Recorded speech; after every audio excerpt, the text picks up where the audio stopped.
咱的行政院经贸谈判代表杨振宁昨去参加南韩 APEC 的商部长会议，伊表示有甲美国副贸易代表苏维特互动，也毋过咧针对台美关税谈判的内容，杨振宁是讲会搁找时机来对外界说明。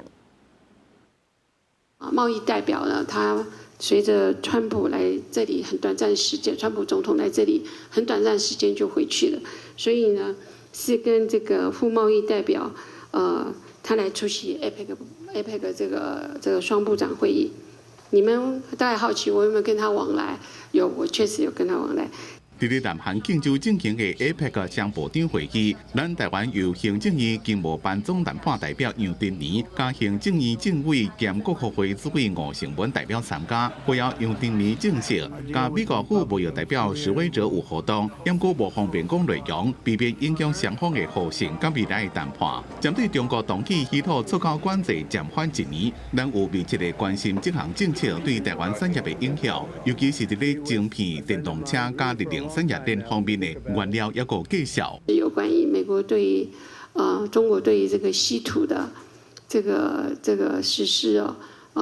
这个暂缓1年我们都会密切注意，像这个对我国的产业是不是有直接或间接的影响。那是不是有讲到台美关系谈判的相关内容？杨振宁议员正保密。吴成文是讲，台湾代表团这边上重要的任务是甲各会员国家加交流，因为中国将会主办明年 APEC， 敢会影响台湾甲其他会员国家的活动。杨振宁安尼是讲，跟其他会员国的交往是不是会受到影响？我想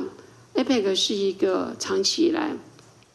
多边交易的场合。那如果在 APEC 会议之下，我相信我们还是可以跟各会员国做正常的这个很自然、这个正常的互动的关系。把握今年的峰会，向世界各国展示台湾半导体产业的优势。面对全世界供应链重整，加 AI 新技术的兴起，台湾就要甲全世界创新国家做伙合作，共同建造新的产业生态。记者综合报道。